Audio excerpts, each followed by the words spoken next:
Agora olhe para a sua Bíblia, leio na versão século 21, começo no versículo 21, vou até o 33.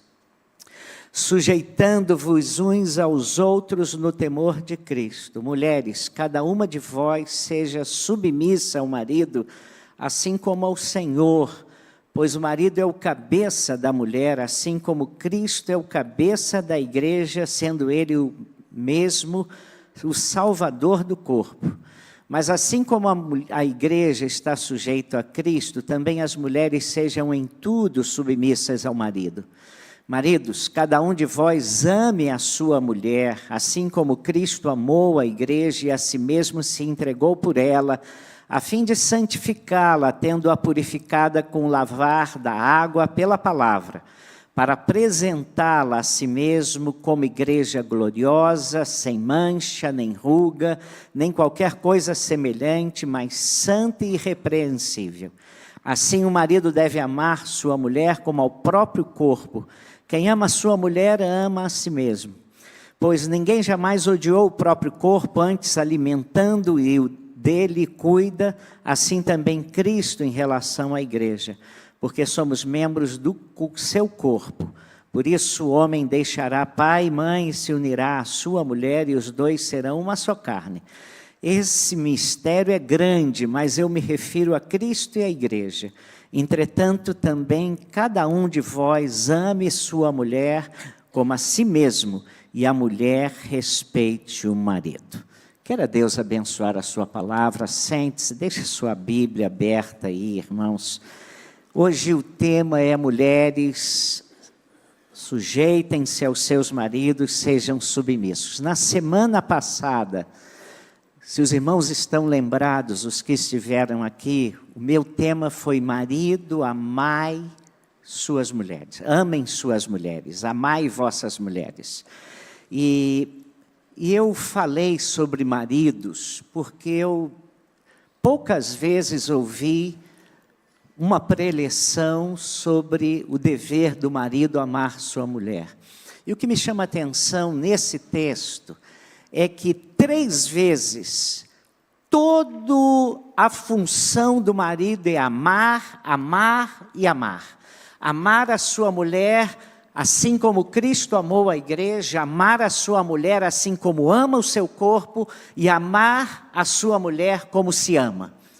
Amar, amar e amar. E a minha tese é que se o marido cumpre a coisa, 99% do relacionamento conjugal dá certo.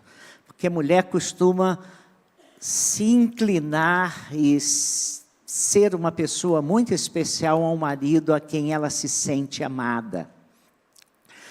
Um dos problemas do casamento é que normalmente nós nos atemos, nós nos encostamos, nos limitamos às funções. E aí ficamos: qual é o papel do homem? Qual é o papel da mulher? Olha, o meu papel é esse, o seu é aquele. E quando isso acontece, o resultado é um desastre. Quando um marido irritado diz à sua esposa assim: você deve se submeter, porque a Bíblia diz que precisa ser assim. E eu tenho a desconfiança, irmãos, de que antigamente alguns homens crentes faziam isso dando uma driblada na cabeça da mulher. Eu achava isso, entendeu? Ou a mulher diz para o seu marido assim: você precisa me amar porque a Bíblia diz isso. Quase sempre, irmãos, eu estou certo de que um relacionamento assim se desviou da rota, porque ambos estão lendo a Bíblia para cobrar do outro as suas responsabilidades, ao invés de lerem a Bíblia para serem transformados, e transformados pela palavra. Funções não são pés de cabra para convencer o outro que deve agir de determinada forma, nem para forçar alguém a fazer o que esse alguém não quer fazer. Funções são rotas, itinerários, direção, roteiro, que ajudam a definir o caminho onde nós vamos andar, mas podem se tornar, na família, objetos de opressão. E esse texto nos fala da função das mulheres e dos homens, mas se pararmos nas tarefas em si mesmo, nós teremos grande dificuldade de entender a palavra de Deus. O texto fala da função do marido e da função da mulher, mas a conclusão dele, se você percebeu, quando ele sai das tarefas,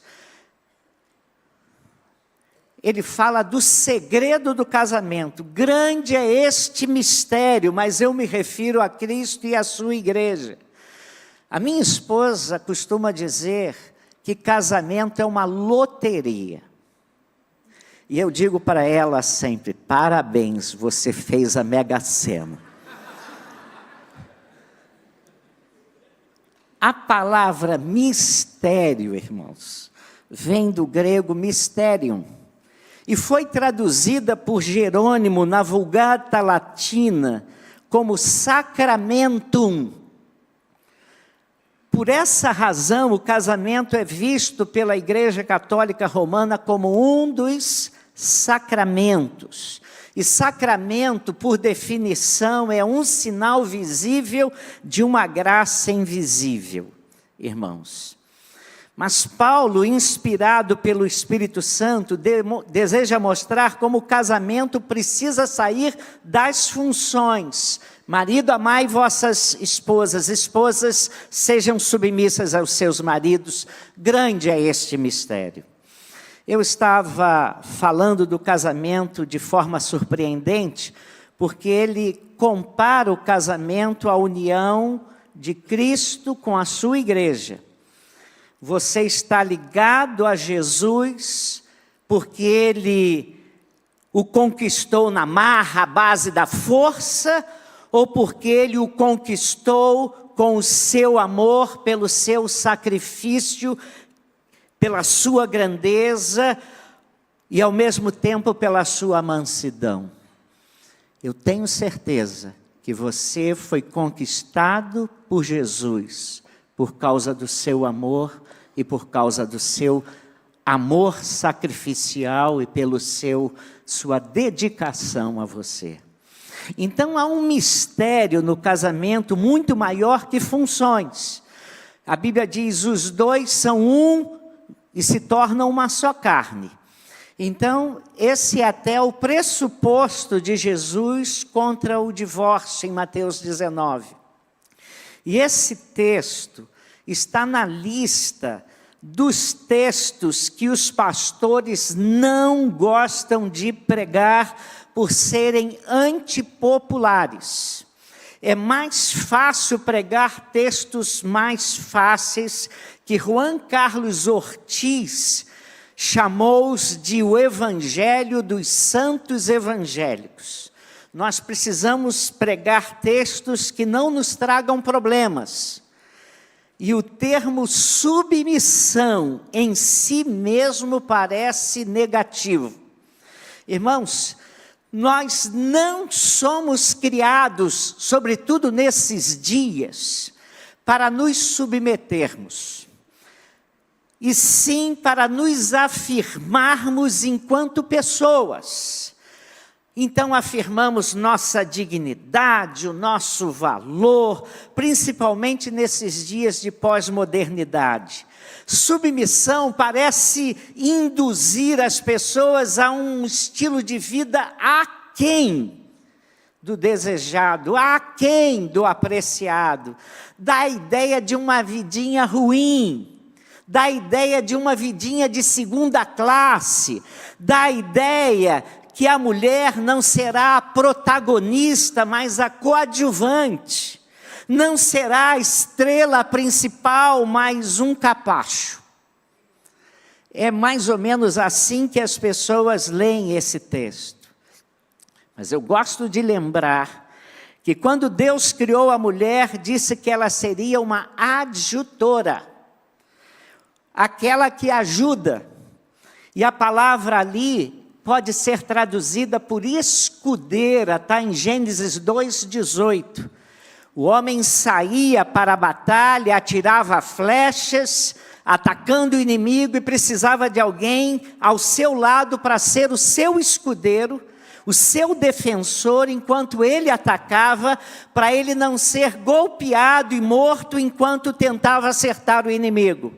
Então ele precisava de um protetor, de um cuidador, e a mulher é essa protetora, essa cuidadora, alguém ao seu lado para contribuir. Só que há uma diferença. Deus caprichou nessa defensora, nessa escudeira. Não deu mais um escudeiro qualquer, deu uma senhora escudeira para o homem. Certa jovem, anos atrás, me pediu para que no casamento dela eu não falasse em submissão. Pastor, só vai falar no meu casamento, mas o senhor, por favor, não fale em submissão. Eu disse que, embora eu não estivesse pensando em falar sobre submissão, eu me sentia muito constrangido e até mesmo cerceado em ter que realizar uma cerimônia de casamento, porque eu não faço casamento, eu faço cerimônia de casamento. Quem faz casamento é o casal. Para mim isso é muito claro, tá? Mas eu ficava me sentindo muito cerceado, tolhido mesmo, em realizar uma cerimônia em que eu fosse impedido de dizer aquilo que Deus falou na sua palavra. E aí, delicadamente, eu fiz uma sugestão. Olha, tanto quanto possível, eu sugiro que você procure outro pastor que possa atender a sua solicitação. E essa noiva, delicadamente, fez isso. Procurou uma outra pessoa e fez essa cerimônia. Eu não sei, mas 8 meses depois de casada, ela estava separada. Mas devemos olhar a razão para a submissão, segundo Paulo, está no versículo 23. Olhe para a sua Bíblia. Pois o marido é o cabeça da mulher, assim como Cristo é o cabeça da igreja, sendo ele o mesmo Salvador do corpo. Esse é o único versículo bíblico que, quando lemos, sofremos uma espécie de amnésia. E tudo quanto nos lembramos é que cabeça serve para mandar. Só mandar e nada mais que mandar. Então nós lemos o seguinte: porque marido manda, então você tem que se submeter, porque marido manda. Porque marido manda, marido é o cabeça e cabeça manda, cabeça manda, cabeça manda. Só nesse texto aqui que cabeça só manda, manda, manda, manda. E generalizadamente, muita gente pensa que no lar, no relacionamento conjugal, a Bíblia diz que a função do marido é mandar. Mandar e mandar. Aí Lutero diz que a ideia original de cabeça aqui, marido é o cabeça, é aquele que nutre, aquele que sustenta, aquele que provê, aquele que mantém, aquele que alimenta. Mas a ideia é aquele que nutre. É isso que Jesus faz com a igreja. É Ele que sustenta a igreja, é Ele que nutre a igreja, é Ele que dá a provisão da igreja, é Ele que mantém a igreja no mundo, é Ele que alimenta a igreja, é Ele que nos fortalece porque Ele nos ama. É isso que Jesus faz, e é isso que o marido tem que fazer com a sua esposa. Paralelamente, se a gente for para o Pater Burrorums, para o pai dos burros, a gente vai lembrar que cabeça serve para algumas coisas. Cabeça serve para pensar, Cabeça serve para planejar, cabeça serve para memorizar, cabeça serve para criar, projetar, delegar, dirigir, cuidar. E é isso que Jesus faz com a sua igreja. Então, o marido é aquele que, juntamente com a sua mulher, com a sua família, dentro do propósito de Deus, vai pensar na melhor maneira de resolver as questões do dia a dia no lar. Vai planejar a vida no lar, orçamento doméstico, férias, tantas coisas, juntamente com a sua mulher. Vai projetar junto com mulheres, filhos, sonhos, futuros, o amanhã. Vai dirigir a casa, cuidar da esposa, do seu bem, para que ela seja mais bonita, para santificá-la, para fazê-la uma esposa melhor. Para o bem-estar da família, vai memorizar todos os pactos, as alianças, os projetos, os planejamentos, as aspirações de família. E a razão de tanta reação negativa para esta ordem da mulher se sujeitar se devem a alguns fatos. E eu vou citá-los. Primeiro, a nossa dificuldade em entender o significado e o propósito de Deus na vida conjugal e na vida do lar. Quando surge o termo submissão, ele causa uma reação alérgica em muitos por causa da distorção da sua compreensão. Submissão é estar debaixo da missão. Segundo lugar, a entrada do pensamento humanista na igreja. Nós somos muito influenciados pelo pensamento do mundo e a forma como o mundo secular define os fatos afeta muito a visão, a nossa visão do mundo e da realidade. E assim nós nos aproximamos da palavra de Deus com pressupostos e preconceitos secularizados. Em terceiro lugar, nessa área, casamento, família, relacionamento, tendemos e gostamos de pensar mais com categorias filosóficas do que com categorias bíblicas. A Bíblia diz assim, mas eu penso assim. Deus diz assim, mas eu penso assim. Terceiro, a nossa dificuldade em obedecer a palavra de Deus. Nós temos uma tendência carnal de agir em desobediência e por isso nos afastamos das recomendações do Evangelho e das verdades do Evangelho. Com isso, muita gente, inclusive homens e mulheres cristãos, gostam de dizer o seguinte: esses argumentos aqui do apóstolo Paulo em Efésios 5, são para o tempo dele, naquele tempo do onça, para aquele tipo de sociedade que ele vivia. Era orientação para aquele tempo. Mas entendam, o coitado do apóstolo nada sabia sobre movimento feminino nos séculos 20 e nos séculos 21. Isso é passado. E eu não sei quantos de vocês também repararam, mas nesse texto nós temos, nessa perícope, nesse conjunto de versículos, são 12 versículos. 3 deles falam para as funções da mulher e 9 falam para as funções do homem. 3 vezes mais para as funções do homem do que para a função da mulher. O que ele diz para a mulher: mulher, se sujeitem, mulher, respeitem o marido de vocês. 2 coisas. Para o homem ele diz 3 coisas: amem, amem e amem. Mas se fosse só isso, estava bom, irmãos. Amem como Jesus ama a igreja. Uau, lascou. Lascou, irmãos. Amem como você ama o seu próprio corpo. Você já viu quantos homens vão à academia hoje? Como é que eles amam o corpo? Amem como você se ama. Lascou, irmãos, lascou. Dos 12, o mais pesado é para os homens.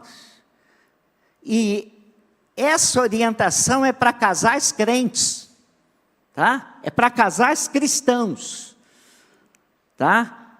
Porque são pessoas que querem se submeter a Cristo. Como se esse texto não fosse inspirado por Deus e ele simplesmente saiu da cabeça de Paulo. Qual é então, dito tudo isso, qual é então o padrão de Deus para o relacionamento marido e mulher? O texto é claro: mulheres sejam submissas aos seus maridos. Maridos, amai vossas esposas. Temos, portanto, a tarefa de desvendar o significado desses textos e a sua relevância para os nossos dias. Afinal, o que é amor, o que é submissão? Como é que nós podemos traduzir isso nesses termos para nós? Para entender esses princípios, uma das melhores abordagens que eu conheço é de um homem chamado Patrick Morley. Ele, no livro O Homem no Espelho, ele fala algumas coisas extraordinárias. Ele fala de 4 modelos de casamento. O casamento em que há amor e submissão, padrão bíblico. Um casamento em que há ódio e submissão. Em que há amor e resistência, em que há ódio e resistência. Ele diz que nós aprendemos melhor o que os termos amor e submissão significam se considerarmos o oposto de cada um deles. E aí eu volto ao que eu falei domingo. Se nós perguntarmos qual é o oposto de amor, a resposta provavelmente é ódio. Mas se perguntarmos aos maridos se eles odeiam suas esposas, raramente nós encontraremos alguém que diga que sim. Quando você vai conversar com uma esposa que não se sente amada pelo marido, ela não fala em ódio. Ela fala em indiferença. Ele não liga para mim, ele não liga para o que eu falo, ele não liga para o que eu penso, ele não liga para o que eu sinto, ele só liga para mim quando quer sexo. Ele liga muito mais para o seu trabalho do que para mim. Ele liga muito mais para os seus amigos do que para mim. Ele liga muito mais para os seus planos. Ele nunca me ouve.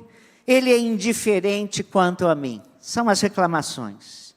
E numa rápida conversa com as mulheres, nós descobriremos que a reclamação número 1 delas no seu casamento é quanto à indiferença dos seus maridos. Disse isso semana passada. Que tendem a desconsiderar a sua opinião e dar valor às suas necessidades. E a mesma dinâmica deve ser aplicada aos maridos. Qual é o oposto de submissão? Qual é o oposto de submissão? Irmãos, várias respostas podem ser dadas. Vou dar algumas. Rebeldia, autoritarismo, oposição. No dicionário você vai encontrar o seguinte: autonomia, insubordinação, independência, insubmissão, emancipação, liberdade. Oposto. Morley, entretanto, sugere a palavra resistência. A reclamação número 1 dos homens quanto às suas esposas é que eles estão sempre querendo dominar e controlá-los. Elas resistem. Ouviram agora?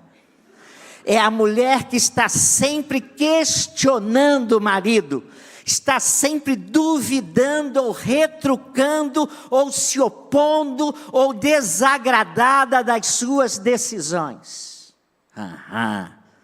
Falei mesmo, tá? Vocês sabem que é assim mesmo. E nós vamos ao primeiro modelo de casamento para a gente entender esse treco.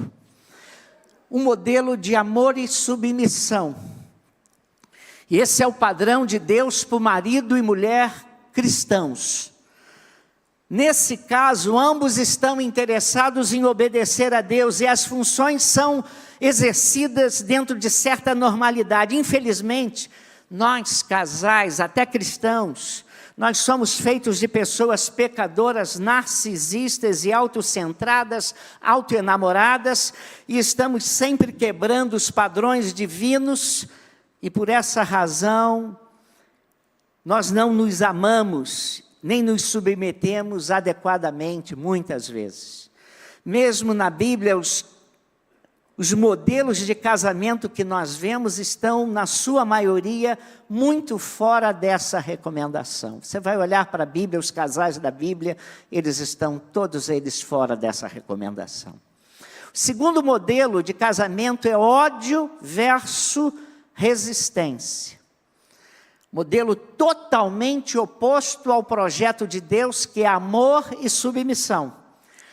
E esse é o pior tipo de casamento possível, porque ambos resolvem desobedecer frontalmente a Deus na ordem que lhes é dada.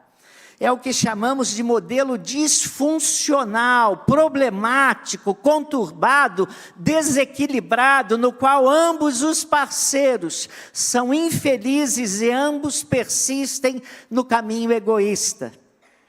O marido odeia a sua esposa, é indiferente à sua esposa, e sua esposa resiste a ele. Aí os dois se tratam com suspeita, agressão, acusação, vivem dentro de casa como inimigos, reativos e eventualmente violentos na forma de ser e de agir, irmãos. A ficção, vá ver filmes sobre casamento e você vai ver várias vezes modelos desse casamento, onde há disputa, rixa, tudo isso é perceptível. Mas se você quiser ir à Bíblia, não precisa ir muito longe não. Comece a ler a Bíblia em Gênesis, chega ao capítulo 29, vá lá e leia sobre a família de Jacó e você vai encontrar uma família assim.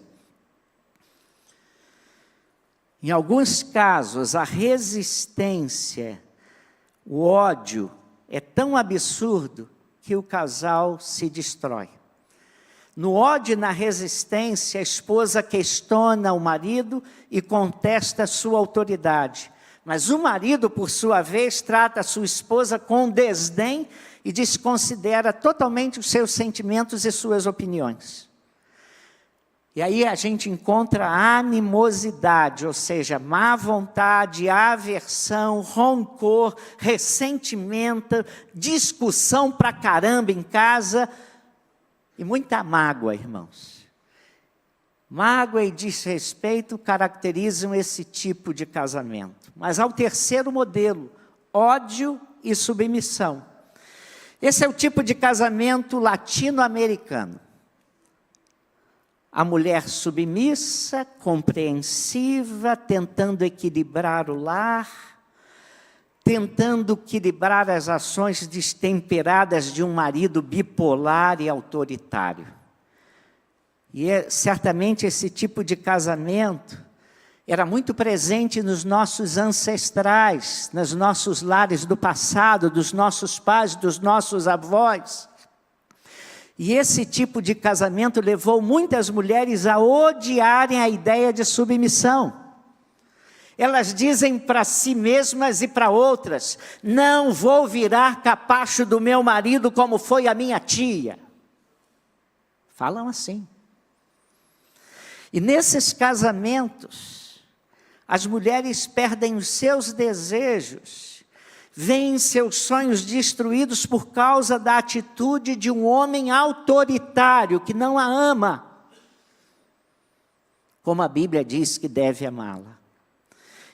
Ela se submete, fazendo o que Cristo pede, mas ele transgride, vive de forma oposta ao amor que Cristo ordena aos maridos. Irmãos, algumas vezes esse modelo tem uma fachada cristã.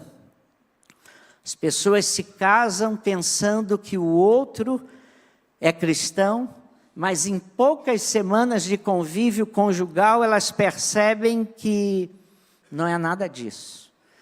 Meses atrás, reencontrei-me com uma amiga da juventude, criada comigo na igreja. Passamos nossa juventude juntos. Eu me casei antes dela e fui para fora. E ela se casou com um rapaz da igreja que tinha sido batizado lá na igreja. E ela começou a falar, depois de reencontrá-la quase 40 anos depois, ela disse: o meu marido parecia crente, tinha pinta de crente, fala de crente, só não era crente. Embora se declarasse cristão, ele não tinha nenhum compromisso com nada. E aí, nosso casamento não deu certo, né, irmãos?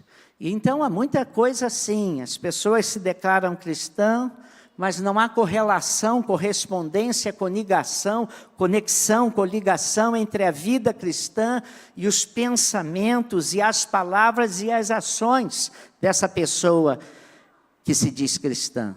E aí o marido não nutre, não sustenta, não provê, não mantém, não alimenta o lar e a sua esposa. A ideia bíblica de cabeça. Quando Deus diz que o marido é cabeça, né, Ele está dizendo isso. E mulheres, muitas delas continuam submissas a despeito dessas atitudes, maridos. A Bíblia até sugere que as mulheres podem ganhar seus maridos sem palavra alguma pelo seu bom comportamento. E isso acontece às vezes. Mas deixa eu dizer uma coisa para vocês, maridos. Quero dizer para vocês, muitas vezes as mulheres continuam a respeitar, a cuidar da casa e orar pelo seu esposo. E em muitos casos, os maridos tendem a se render às evidências desse amor. Mas tenho que dizer uma coisa para vocês, maridos, que vocês já sabem. Eu devo dizer que hoje, na maioria das vezes, elas não suportam mais isso. Elas dão no pé. Se você é autoritário e mau marido, ela vai embora. Vai mesmo. Ela se cansa. E ela vai dar no pé mesmo. Pode ser que esse modelo de casamento, em que nós temos um maridão que não está nem aí para as coisas e uma mulher submissa, tá? Esteja sendo seu. Não é? E se você se diz crente, marido, você tem que se converter. Internalizar, interiorizar, absorver os mandamentos de Deus. E a Bíblia diz assim: maridos, cada um de vocês deve amar a sua esposa e não deve tratá-la com amargura. Diz assim: se alguém não cuida dos seus parentes, especialmente dos da própria família, negou a fé e é pior que um descrente. Portanto, marido que não ama a sua esposa e a trata mal, é pior que um descrente. Então, essa é a palavra. Mas há um outro modelo. Um modelo em que há amor, o marido ama, e a mulher é resistente. E aqui, nós temos também outro modelo de casamento neurótico. Desequilibrado, porque o homem ama, considera, aprecia a sua esposa, e ainda assim ela resiste, ela se opõe a ele, vive reclamando, contestando, se opondo ao que ele pensa, ao que ele diz. Em geral, os homens reclamam da tentativa de controle e dominação de suas mulheres. Irmãos, eu cheguei aqui no Brasil e um mês depois, eu fui convidado para ser pastor da primeira igreja batista de Natal, Rio Grande do Norte. E convivi com aqueles irmãos durante 10 dias. E eles não sabiam o que fazer para me agradar, e eu fui muito abençoado naquele convívio. E depois de 10 dias, parecia que eu conhecia aqueles irmãos há uns 40 anos. E no final, já estávamos muito amigos, e ele disse: pastor, se o senhor vier para cá, talvez o senhor seja o presidente do Clube das Maricacas, dos Maricacas, Manicacas. Eu falei, o que é o Clube dos Manicacas? É o clube dos maridos mandados pelas esposas. O nosso pastor anterior era presidente. Se o senhor vier para cá, quem sabe o senhor vai ser. Falou isso para mim. A gente riu. Irmãos, basta você se assentar numa roda masculina e falando com muita brincadeira, os homens falam nisso. Nunca falam isso de uma maneira séria, mas falam isso brincando. Existem várias histórias sobre mulheres autoritárias, irmãos. Irmãos, numa fila estava a seguinte placa: essa fila aqui é para homens que obedecem às suas esposas.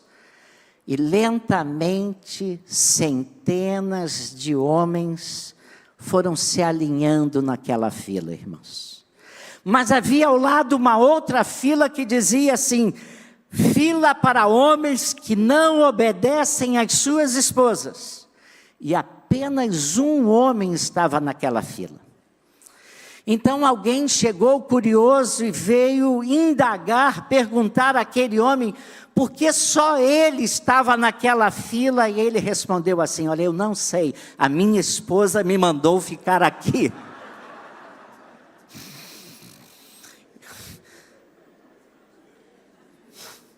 Certo homem, irmãos, segunda história, certo homem se sentia péssimo por causa da atitude mandona de sua esposa, aí fez uma coisa maravilhosa, buscou um terapeuta, irmãos.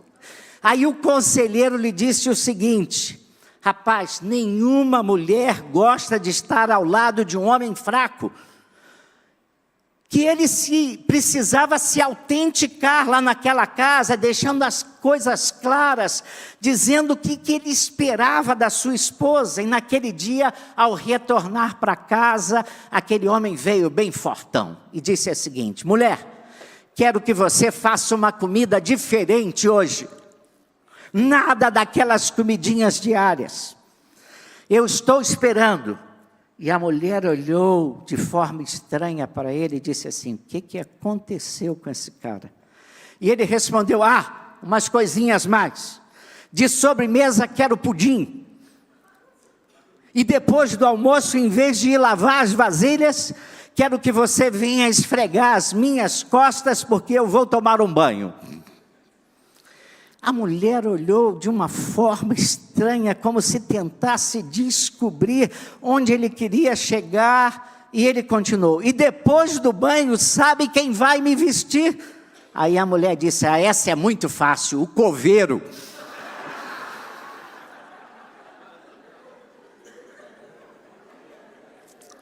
Irmãos queridos,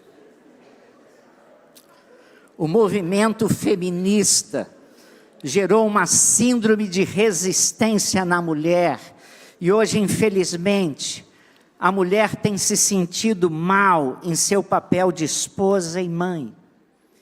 E a mulher tem se sentido inadequada por ser dona de casa e mãe. O marido que ama deve perseverar a despeito da resistência e da resposta da esposa, uma vez que amor é uma decisão e não um sentimento. Através da autodisciplina, ele deve continuar a cuidar, demonstrar amor e carinho pela sua esposa. Não é fácil, mas é possível pela verdadeira submissão ao Espírito. Dr. John Stott, ele diz: por que mulher deve se sujeitar ao marido? E ele faz algumas sugestões. E a primeira, quando ele responde sobre isso, ele diz o seguinte: ele fala da importância da sujeição, submissão, mas ele faz questão de ressaltar que Jesus sempre deu dignidade à mulher. Jesus sempre deu dignidade à criança e ao servo, deu noção de igualdade diante de Deus e de todos os seres humanos. E em Gálatas 3, 28, Jesus diz, não há judeu, Paulo diz, não há judeu nem grego, não há servo nem livre, não há macho nem fêmea, porque todos vós sois um em Cristo Jesus. Entretanto, irmãos, o homem não é superior à mulher, a Bíblia deixa isso claro. Mas ele fala e considera alguns princípios para essa submissão. Em primeiro lugar, a submissão está relacionada à função e não ao sexo. E ele extrai esse pensamento de Lutero. Deus não está falando de gênero, não se trata de submissão feminina ou masculino, mas a função da mulher dentro da sua casa. Não há recomendação de que a mulher se submeta ao homem, mas sim que a esposa seja submissa ao marido. Portanto, uma mulher que exerça um cargo de chefia na sua organização, na sua empresa, não estará subordinada nem teológica, nem institucionalmente aos homens daquela empresa. Não é isso que a Bíblia está dizendo. Em segundo lugar, submissão não pressupõe autoritarismo do homem, do marido. Embora Deus exija a submissão da mulher, não diz que o homem é superior à esposa. O amor proíbe o homem de explorar sua esposa em prol da sua função.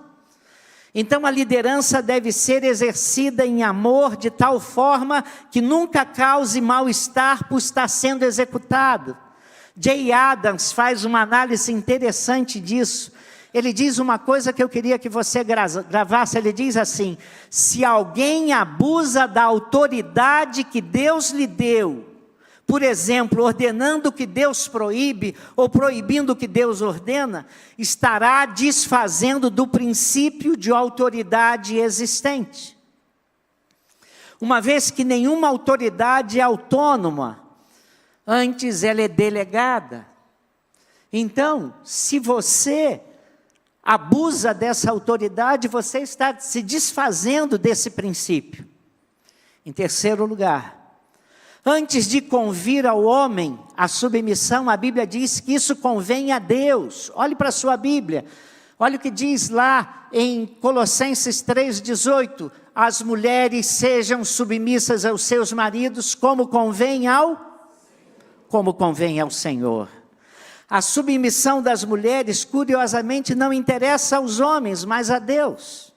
Se o marido teme ao Senhor e procura fazer a sua vontade, saberá por experiência o quanto a liderança no lar é complexa. Antes de mais nada, Deus nos chama para liderarmos espiritual e moralmente a casa.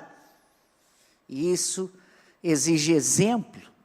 Você precisa ser exemplo, meu querido. Isso em si já traz um enorme desafio para nós. E cá para nós não gostamos desse desafio. Muitas vezes, na família, achei sempre muito difícil a tarefa de liderar. E eu olho para minha esposa e percebo que, eventualmente, ela se parece muito mais preparada do que eu para tomar decisões. Ela é muito mais resoluta em tantas áreas do que eu. Então, a liderança, às vezes, nem é conveniente, mas no planejamento e no propósito de Deus para o casamento, ela é essencial. Deus se agrada disto. Quando Deus fala, temos a certeza de que Ele sabe o que é melhor para a nossa vida. Liderança é cuidado mais que controle. Liderança é responsabilidade mais do que domínio. E o Peninha já escreveu e Caetano Veloso cantou: quando a gente ama, a gente cuida. Não é isso? Esse vocês sabem, né? Esse vocês sabem. O grande chamado de Deus não é para você mandar nem dominar, mas para servir de exemplo moral e espiritual no lar. Quarto lugar, A mulher não se sente realizada em assumir a liderança de sua família, embora muitas vezes a assuma, seja pelo seu temperamento forte ou pela passividade masculina. Ou, quem sabe, na ausência física e emocional do marido. A esposa que lidera o lar se sente cansada, extenuada, esgotada. E o homem liderado se vê fraco e incompleto. Na verdade, a mulher sente um peso enorme ao assumir tal condição de líder do lar. E perde o respeito pelo seu marido. Enquanto o marido se torna irritadiço, ele não se sente pleno, ele não se sente preenchido, satisfeito e vai muitas vezes se refugiar numa vida apática e até no alcoolismo. Em quinto, porque a submissão. Filhos encontram dificuldade na identificação correta do seu papel na identidade sexual. Quando nós falamos de sexualidade, estamos nos referindo ao fato de alguém ser macho ou fêmea. Foi assim que Deus nos fez na criação. Nenhum obstetra ou parteira tem dificuldade de identificar o sexo da criança ao nascer. Ele olha assim e diz: menino, menina, homem, mulher. Mas na formação da identidade sexual, aí isso é uma coisa complexa. Como o menino passa a se sentir menina? Por que uma menina começa a ser atraída por pessoas do mesmo sexo?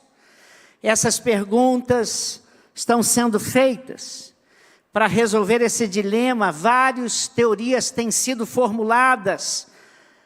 Irmãos, e um dos fatores universalmente reconhecidos como tal é o fato de que o homossexualismo está muito ligado à realidade de um pai fraco, passivo ou ausente e de uma mãe dominadora e controladora. Portanto, a submissão ajuda os filhos, tanto garotos como garotas, na identificação da sua própria sexualidade. Deixa eu ir terminando, irmãos.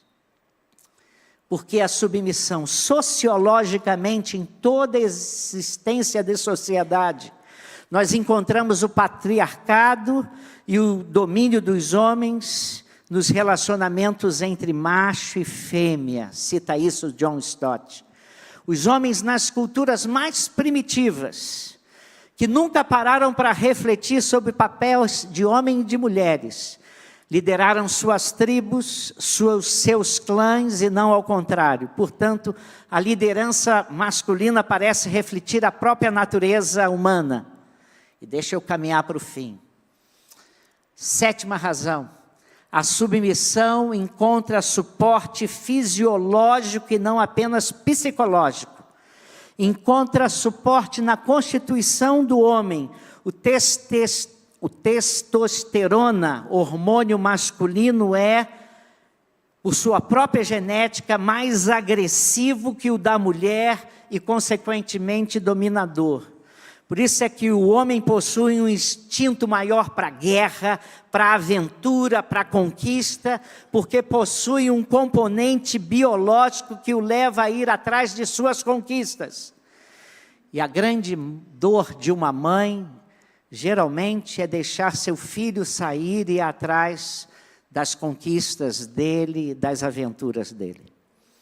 Para terminar, antes que diga em glória, teologicamente, Paulo apresenta a ideia de que a submissão é deduzida da criação. Ele diz que a mulher foi feita depois do homem e para o homem. E aí ele diz, não é casuísmo, é criacionismo. A submissão dá a dimensão exata dos papéis. O marido é o capitão do time, mas ele não joga sozinho.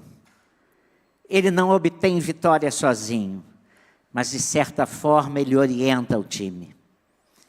E quero também frisar que esse texto não começa em Efésios 5, 22. Começa em Efésios 5,18. Não se embriaguem com o vinho que leva à libertinagem, mas sejam cheios com o Espírito, falando uns aos outros com salmos, hinos, cânticos espirituais, cantando e louvando ao Senhor de coração, sempre dando graças a Deus Pai por todas as coisas, em nome do nosso Senhor Jesus Cristo. Sujeitem-se uns aos outros. A submissão se dá num contexto de amor, e só pode acontecer quando o lar está cheio da ação do Espírito Santo. Quando somos capazes de entender, inclusive, a sujeição mútua que deve existir nos relacionamentos. E aí, Paulo termina: grande é este mistério. Funções não são criativas nem românticas, mas existe um mistério que pode dar solução. Quando nós nos tratamos com graça. Paulo não define o mistério, mas ele diz que existe um mistério no casamento. E ele compara o casamento ao envolvimento de Cristo à sua igreja. E esse mistério não é feito de engrenagens que se desgastam, mas quando o casal se submete a Deus, Deus faz o casal viver em harmonia, Deus faz o casal vencer as dificuldades, Deus faz o casal ver a graça dentro do seu lar. Irmãos, é isso, não vou falar mais. A graça é dom de Deus, e nós, com graça, olhamos para o outro com amor, nos submetemos porque amamos, e nós vemos o toque de Deus fazer a vida no lar funcionar com paz, harmonia, apesar de nós. Que Deus nos abençoe. Anda resistindo muito? Seu marido está lhe amando? Anda resistindo muito? Anda refilando? Anda reclamando? Anda se opondo? Anda contestando? Anda falando mal? Abra o seu olho. Se o seu marido ama você, conserte-se. Marido, ame, e Deus nos abençoe.